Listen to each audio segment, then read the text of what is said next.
Welcome back to Skilled, Safe, and Trailblazing. If you're responsible for training the next generation of lab professionals or looking to level up your own expertise, you're in the right place. My name is Jessica Martin, and I'm a lab training professional with a background in chemical education research and community empowerment. I'm here to dive with you into the real-world strategies, expert insights, and game-changing discussions that will help us develop lab professionals who are skilled, safe, and trailblazing. Are we empowering students or teaching them incompetence? I've recently been working through some ideas around the training of those who will go on to work in laboratories. Working in a wet lab is a very physical job. It requires a person to become really good with their hands, often at delicate procedures that require small, careful movements. And the more experimental your work, likely the more that you find that your techniques resemble art more than science, as the saying goes. It also requires someone to be able to handle larger procedures. I'm thinking about handling hazardous waste or spill cleanup, or planning for the use of large ventilation systems. When we onboard a person for a position working in a wet lab, we typically initiate some sort of training on how to function in that particular environment, no matter what level they come in at. However, all of us make assumptions about the skills and experience that person brings with them. Over time, we find out how sound those assumptions really were as the person starts performing their jobs. And results can be quite variable. Years ago, I worked in a molecular genetics lab while going through my undergraduate program in chemistry. I was tasked with training someone with an undergraduate degree in microbiology from a big-name, prestigious university. She had a few years of research under her belt from her academic experience. Now, I assumed that she knew how to use an autoclave, which she corrected for me. She had never used an autoclave before coming to our lab. I also assumed that she had made agar plates before. Wrong again. She'd never made plates in her life. Now, this prompted me to ask more questions about her experience with doing the research she had done at her institution. Through the course of this discussion, she explained to me that her department had a central lab that took on a lot of basic responsibilities for the research labs. For example, they made plates for everyone. They also handled anything requiring the use of an autoclave. So for her, the experience of performing these duties was submitting an online form, then dropping off or picking up whatever she needed. By comparison, I did my undergraduate chemistry degree at a much smaller school with much less funding. I got a job early on at the institution helping to prepare lab materials for all of the undergraduate wet labs. While I really wanted a research position, I figured this lab prep position was a place to start. We had an autoclave that I used many times during the course of my duties. I also poured a lot of plates. To be clear, I am in no way suggesting that this person I was training was dumber than me, or was somehow less capable. In fact, she was very smart, and once I trained her on these techniques, she got loads of practice and picked them up quickly. Although it did introduce a weird stumbling block in the beginning of our relationship. I had triggered a defensive posture in her by expressing my surprise at what she had not encountered before. I had to look for ways to intentionally repair this rift so that I was a safe person for her to come to when she needed help. I am telling this story today to prompt thoughts on the purpose of that college degree, the purpose of the time spent acquiring that education. When it comes to degrees that presumably lead to wet lab jobs, there is certainly lots of stuff to know. Lots of reading, lots of intense study sessions, lots of frustrated struggling with concepts until it all finally clicks. However, there is all of the stuff that the hands and body need to learn. Students need to learn how to handle fragile items while wearing gloves, to feel out how much force needs to be applied in delicate setups, how differently from one another liquids pour, the practical meaning of viscosity, they need to learn how to move safely within laboratory spaces and get comfortable with it. Through repetition, they need to learn the physical habits that will keep them, their fellow lab mates, and their community safe while working with hazardous materials. The COVID lockdown gave us all a bit of experience of what it is like when the hands of students are denied learning opportunities in these types of majors. In the years since lockdown, I have interviewed lots of educators and industry folks about this problem that continues to reverberate throughout the wet lab sciences. While schools found ways to support students in continuing to advance through their academic programs, the in-person, hands-on stuff was either replaced with some sort of digital medium or delayed to some future date. I got to see lots of examples of educators working very hard to make up for this shortcoming at the time. And as students were able to return to academic labs in the years after, I also got to hear the frustration expressed by educators over how behind students were when it came to that hands-based learning in the lab. Those educators teaching upper division laboratory classes were experiencing lab beginners that they hadn't had to account for before. Wet lab managers were noticing a longer lag time in new hires becoming productive in labs, and finding that they were having to go backwards to train on what they considered to be the basics that these folks should have gotten from the degree programs that they had just completed. While the COVID lockdown intensified these issues, the variability of skills and experience between students and new employees has been with us for a long time. The story I shared in the beginning happened well before the COVID lockdown. No matter how hard a student studies, that just can't make up for getting hands-on experience with doing things that are inherently physical in nature. This, of course, is why there has traditionally been so much support for teaching labs as part of the education. In comparison to a lecture hall, a teaching lab is a significantly more expensive and hazardous educational experience to run. Yet those who have been responsible for setting the standards have stood by the importance of these labs to the degrees. While there may be widespread agreement on the importance of the wet lab to this education, there is also a high degree of variability when it comes to the teaching wet lab experience across institutions. In a recent paper linked in the show notes, Jimenez and August identified competence gaps in first-year undergraduates that were correlated with the educational system that they had just gone through to qualify for entry into this university. Those students who had been exposed to more equipment and techniques early on reported having experience with and feeling more confident handling those techniques in their university labs. Now, I suppose this shouldn't come as a surprise. If you are given exposure to something, you are bound to feel more confident about encountering it again than the person who is encountering it for the first time. However, this got me thinking about several practices that I have encountered over the years that take this learning opportunity away from learners. One example of this is in teaching the use of pH meters. I have encountered several educators who do have students use pH meters in their first year, but don't have the students perform the initial calibration. As someone who has used pH meters frequently in our work, I find that being careful and diligent about calibration is an incredibly important part of learning how to use a pH meter correctly. Once the pH meter is calibrated, the actual use of it is quite trivial. When I have asked why they don't have the students calibrate, I've gotten responses such as, it takes too much time to have all the students accurately calibrate them. It uses too many resources since each student or student pair has to be set up with calibration solutions. The students get frustrated with the calibration protocol, so it just isn't worth spending class time having them do it. Another practice I have come across has to do with teaching vacuum filtration.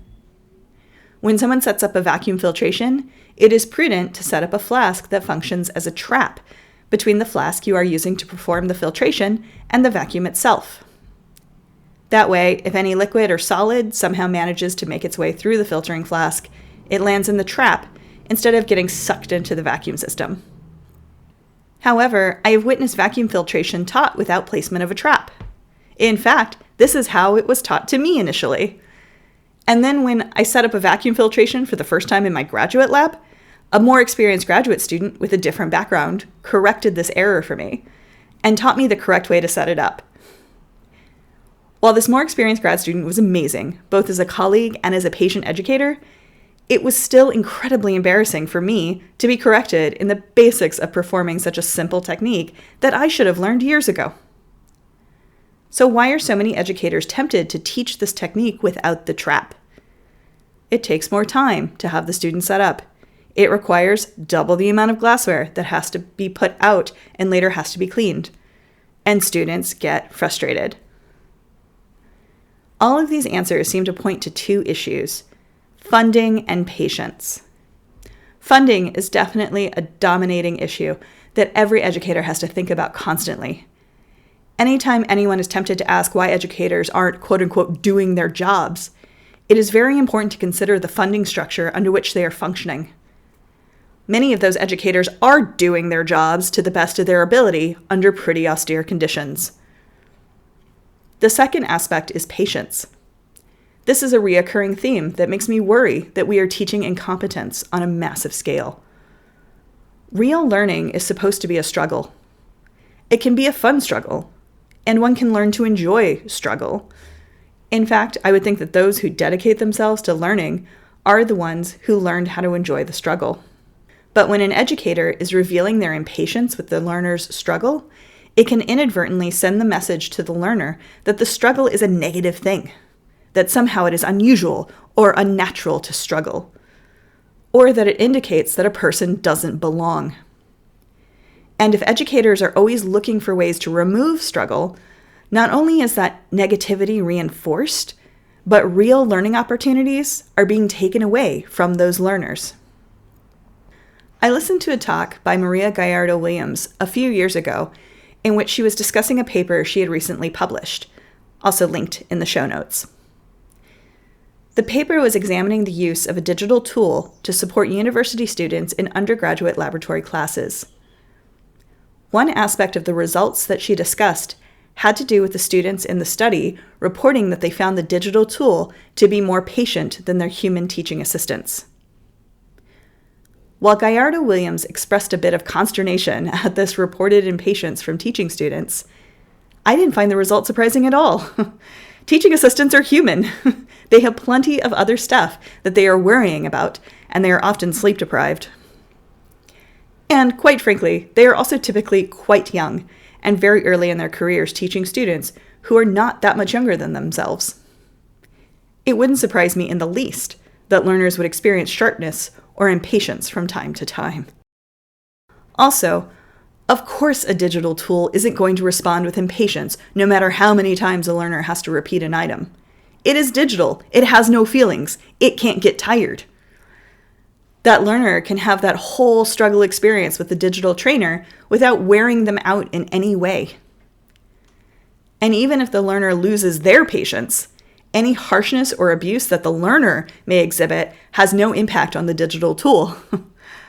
Of course, that digital trainer is also limited. It really only knows what we've programmed in. And the idea of letting it generate further responses a la AI is risky, given the hallucinations we have seen occur. Also, the learner can't develop a relationship with a digital tool. If you only think about the negative possibilities of a human relationship, then perhaps this is a good thing. However, it means that you also sacrifice all of the positive possibilities of a human relationship. And given the importance of mentorship and apprenticeship in the sciences that is so often cited as critical to success, that human relationship building is an awful lot to lose. Another aspect of limited learning I have been thinking about a lot is when unexpected things happen inside of a lab. I recently went through another exercise in which we talked about teaching the cleanup of small chemical spills inside of a lab. I'm going to put my bias out there, front and center for you all. I am a big believer in experiential learning. A learner doesn't really learn how to do anything until they actually do it. And the more opportunities you give them to repeat it, the more nuances they can discover about the task, and the more they can apply what they learned from the last time they performed the task. And I think that a lot of people assume that if you have an undergraduate degree in a wet lab field, that you know how to clean up a small chemical spill inside of a lab. Yet, from what I have gleaned from my own education and repeated conversations with those in the academic space, it seems like very few programs or institutions teach undergraduate students how to clean up small spills.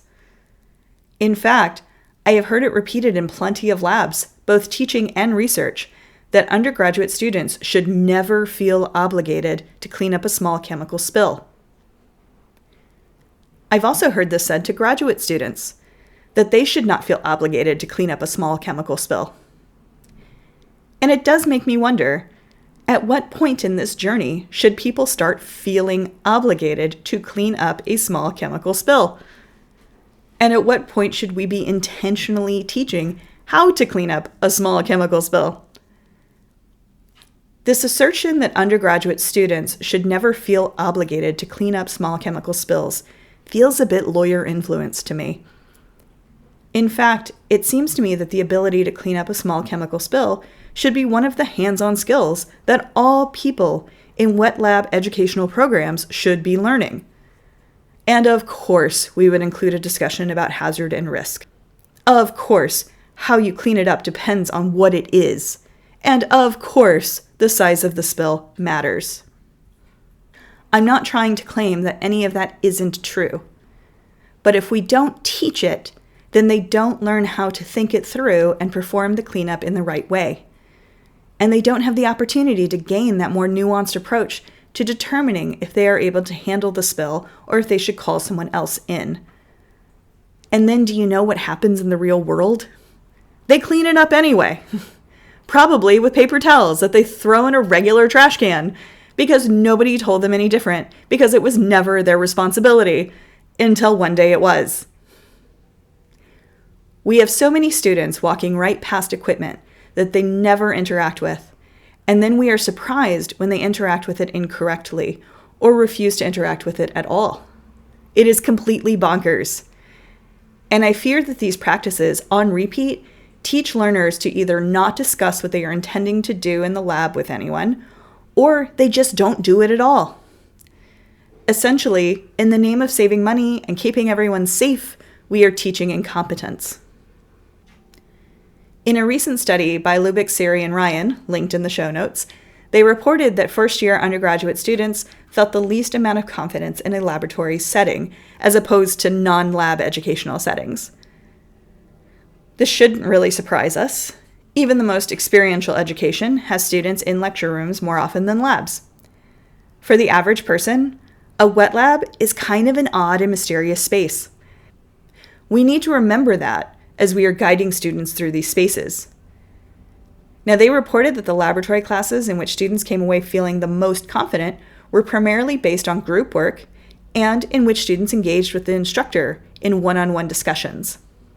While it is always great to have studies and data to cite, this information is very unlikely to come as shocking news to anyone teaching in labs. The guidelines used by the American Chemical Society approved chemistry programs puts caps on the number of students in each laboratory class due to safety considerations and in recognition of the importance of those collaborative and engaging interactions. If you are unfamiliar with the American Chemical Society guidelines or would like a review, I have included a link to them in the show notes. The next time that you are frustrated with a student for doing something without telling you, or alternatively, not taking care of something themselves, it is important to remember this repetitive teaching of incompetence, this repetitive push to not teach them what they need to know, to not frustrate them, to not assign any obligation or responsibility to them. Of course, it is inherently wrong to assign responsibility with no training, so do the training. These people are smart, they are teachable, and once you teach them, once you give them the experience of doing tasks with their own hands, mistakes will be made, but learning will also happen. And in an academic environment, the learning is the whole point.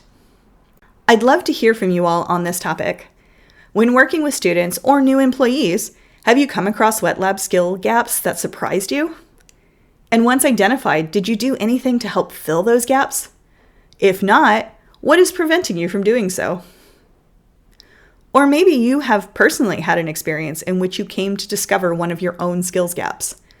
What was your experience like in working to get that gap filled?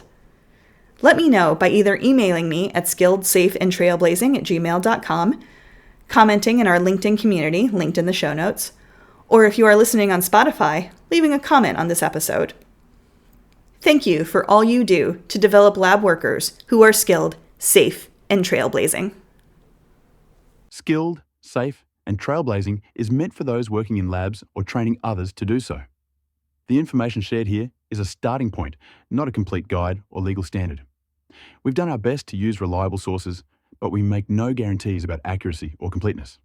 Always follow local, state, and federal laws and consult legal or safety experts if you have questions.